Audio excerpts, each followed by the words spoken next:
बहुत बहुत शुक्रिया। बड़ा अच्छा लगा कि आपने ये कन्वेंशन आसमा जहांगीर हॉल में किया। बट साहब आपका भी बहुत बहुत शुक्रिया, आपने पुरानी यादें दिलाई।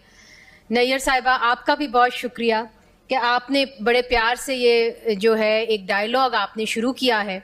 मायरा इमरान ने भी यहाँ पे बड़ी मेहनत की, उनको भी शुक्रिया अदा करना चाहिए। शकीला जलील का, नासिर जैदी साहब ने भी जो हैं हमारी रहनुमाई के लिए हमेशा रहते हैं। और हमारे जो दोस्त आए हुए हैं ख़ास तौर पे बलूचिस्तान से, शहज़ादा जुल्फ़िकार साहब, सलीम शाहिद साहब, आप सबको भी बहुत सलाम हो।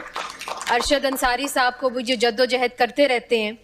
क्योंकि आपने आज मेरी वालदा का जिक्र किया तो मैं ये आपको बताना चाहती हूँ कि उनका ये मानना था कि जो इंसानी जो औरतों के हकूक़ हैं वो जमहूरियत के साथ बहुत उनका गहरा रिश्ता है। और अगर जमहूरियत नहीं होगी पाकिस्तान में तो औरतों को भी अपने हकूक़ नहीं मिलेंगे, ये उनका मानना था।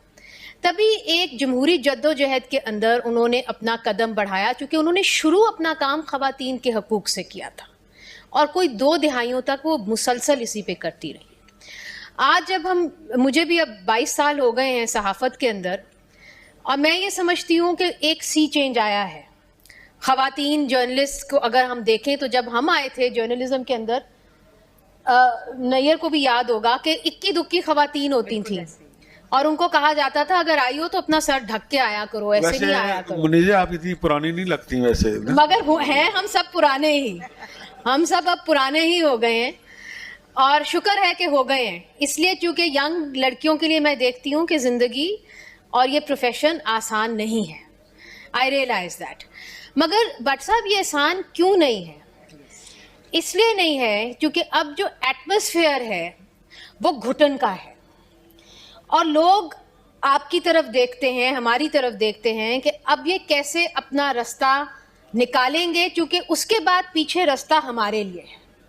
मुझे याद है आप मीट द प्रेस बड़ा एक फेमस प्रोग्राम करते थे, अब भी होता है, मगर उस ज़माने के अंदर आप उन लोगों को लेके आए जिनको कभी मेन स्ट्रीम पे देखते ही नहीं थे हम लोग। और मैं आपको अर्ज करूंगी कि आप उसको फिर से उसका रिवाइवल करें।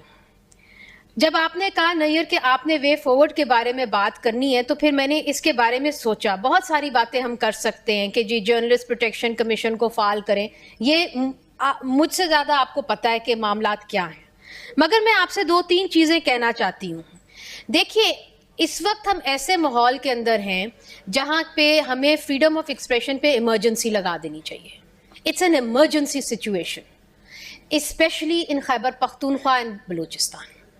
और जिस सूबे के अंदर बिल्कुल ही फुकदान है, कोई हम यूं करके कानों पे उंगलियां लगा के बैठे हुए हैं, वो है बलूचिस्तान, जहाँ पे मालकान ने ये फैसला किया है कि हम जितने भी मीडिया के स्टेशंस हैं या ऑर्गेनाइजेशंस हैं उनको बंद कर देना है। देखिए, हमारी आवाम के ऊपर बहुत सारे दरवाजे बंद हुए हैं, उसके ऊपर हम खुद कहते हैं कि इंसाफ फराहम नहीं है। ईवानों के अंदर दरवाजे बंद हो गए, फिर वो हमारे पास आए और हमने भी यूं कर लिया। अब सवाल ये है कि जब आप कानों में उंगलियां डाल देंगे उसके बाद क्या होगा? मेरा आपसे ये सवाल है। We are looking at a complete breakdown of the trust between the people and the state, and we are part of the state also. हम एक सतून हैं रियासत का। तो इसलिए भट्ट साहब, आपने जद्दोजहद बड़े अरसे से, कई अरसे से हम आपको देख रहे हैं सड़कों पे सहाफ़ियों की जद्दोजहद के लिए, मगर असल में आप जो सोल्जर हैं, सिपाही हैं, आप आज़ादी इज़हार राय के सिपाही हैं। और आज आज़ादी इज़हार राय को बहुत बड़ा ख़तरा है। हम एक ऐसी रियासत के अंदर हैं जिसको 24 घंटे अपनी प्रोटेक्शन की पड़ी हुई है और अपनी सिक्योरिटी की पड़ी हुई है। रियासत तो जब आप कहते हैं माँ जैसी, जो सबसे कमज़ोर बच्चे का हाथ थामती है और कहती है तुम्हारे लिए मैं प्रोटेक्शन दूंगी, मगर आज यहाँ पे ऐसे भी शख्स निकले हैं जिनको 12-12 साल तक आपने जेल की सलाखों के पीछे रखा है, उसका कोई कसूर नहीं था। 1 साल की उसको सेंटेंस दी गई थी, 12 साल वो जेल में रहे। तो यहाँ पे अदालती निज़ाम ऐसा हो गया है। मगर उस दिन जब ये खबर आ रही थी तो हम किसके ऊपर फोकस थे? अनमोल पिंकी के ऊपर। अनमोल पिंकी 3-3, 4-4 घंटे हमारी टीवी स्क्रीन पे चली, मैं देख रही हूँ कौन है ये अनमोल पिंकी जो 3-3 घंटे ले रही है, ना कोई मिनिस्टर ले रहा है, ना कोई वजीर आजम ले रहा है। बाद में समझ में आया कि अनमोल पिंकी को हमने 3 घंटे क्यों चलाया, क्योंकि हमें कहा गया था कि चलाओ, और उसके बाद में हमें पता चला है ये इंकशाफ हुआ है। तो अगर इंकशाफ बाद में हो रहा था तो हमें कैसे पता चल गया कि अनमोल पिंकी जो है उसमें से कुछ ना कुछ निकलेगा। तो देखिए, अगर हमने अनमोल पिंकी के ऊपर ही खबरें बनानी हैं और मीडिया का हाल यही होना है, और वो बेचारा जो 12 साल कैद रहा, उस दिन उसकी भी खबर आई, उसका टिकट तक नहीं आपने चलाया, तो we are also facing a credibility crisis. और अब अनफॉर्चुनेटली भट्ट साहब सिर्फ टीवी चैनल्स नहीं है, हमारे सामने आके सोशल मीडिया आंखों में आंखें डाल के खड़ा हो गया। वो कहता है तुम सच नहीं बोलते, मैं बोलूंगा, ये हमें देखेंगे। तो मेरा आपसे ये तजवीज़ है कि आप डॉक्यूमेंटेशन करें उन लोगों की, उन सहाफ़ियों की जिनके ऊपर सेडिशन के, पीका के कवानीन लगे हैं, उनके खिलाफ जो केसेस बने हैं उनको क्या ड्यू प्रोसेस मिल रहा है कि नहीं मिल रहा है। ये सहाफ़ती तंजीमों का काम है, हम सहाफ़ी हैं, हम डॉक्यूमेंट करते हैं जो लोगों की इंसानी हकूक़ की खिलाफ वर्जियाँ हैं, हम उसको डॉक्यूमेंट करें कि क्या जुल्म हो रहे हैं हमारी अपनी बरादरी के सामने, ताकि वो हम एविडेंस लोगों के सामने लेके जा सकें।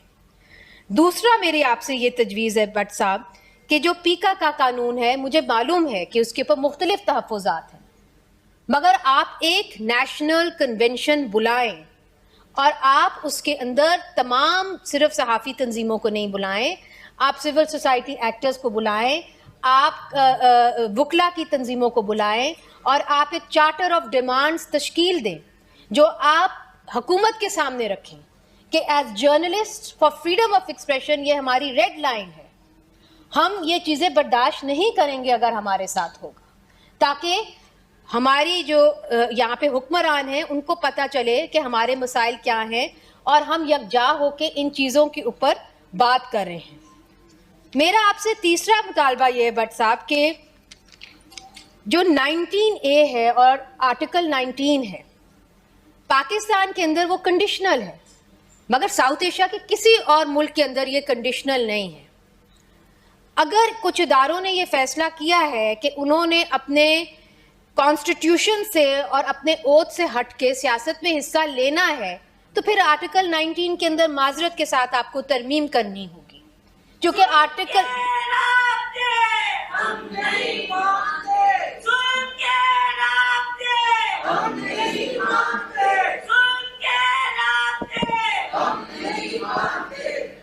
मनीजा, ये जो आर्टिकल 19 और 19A बात कर रही है, थोड़ा सा इसका कॉन्टेक्स्ट दे दें। हम बहुत सालों से इस पे कि ये आपको फ्रीडम ऑफ प्रेस और फ्रीडम ऑफ एक्सप्रेशन नहीं देता, ये आपको केज करता है। थोड़ा सा कॉन्टेक्स्ट दे दीजिएगा कि वल्गैरिटी, ऑब्सैनिटी, हर चीज इसके अंदर शामिल है जी। और वो प्लीज कॉन्टेक्स्ट। जी अवैस साहब, चूंकि मेरे एडिटर भी रह चुके हैं तो कह रहे हैं भाई बात करिए तो एक्सप्लेन तो करो। तो मैं I agree with him, let me explain. देखिए, इसमें यह कहा हुआ है कि फ्रीडम ऑफ एक्सप्रेशन आपको अलाउड है, मगर आप तनकीद नहीं कर सकते जुडिशरी के ऊपर। मगर जुडिशरी के ऊपर आप तनकीद नहीं कर सकते, मगर अगर आप कोई फैसला आया है वो पब्लिक प्रॉपर्टी होता है, उसके ऊपर आप तनकीद करने का आपको हक है। तो ये आपको क्लियर होना चाहिए। दूसरा कि आप आर्म फोर्सेस के ऊपर तनकीद नहीं कर सकते। अब अगर आर्म फोर्सेस खुद कह रही हैं कि हम सियासत के अंदर हिस्सा ले रहे हैं और सब उसको हाइब्रिड रजीम का नाम भी दे रहे हैं, तो फिर ये क्या है मेरे ऊपर जो कदगन लगी हुई है? इसको आप प्लीज देखें, या तो आप एक तरफ फैसला करें या दूसरी तरफ फैसला करें। तीसरी बात यह है कि जब आप कहते हैं आइडियोलॉजी ऑफ पाकिस्तान, बट साहब मुझे भी 22 साल हो गए हैं, जितने भी इंफॉर्मेशन मिनिस्टर आए सबसे मौका मिला बात करने का, मैंने उनसे पूछा बता दें क्या है आइडियोलॉजी ऑफ पाकिस्तान, ताकि एक दफा हमें समझ तो आए कि हम कहाँ खिलाफ वर्जी कर रहे हैं। आज तक किसी ने मुझे एक जवाब नहीं दिया, हर कोई मुख्तलिफ जवाब दे के जाता है। तो आप वेग टर्म्स हमारे ऊपर ना थोपें। इसीलिए मैं समझती हूँ कि पीका के अंदर फेक की डेफिनेशन दी नहीं हुई। There is no definition of what is fake. So जब आप वेग लॉज हमारे ऊपर लगाएंगे और आप उसको किसी भी जुमरे में, मुझे वो पसंद नहीं, उसको आप पकड़ लेंगे किसी भी जुमरे में, तो in any court of law ये जो है ये स्टैंड नहीं करेगा।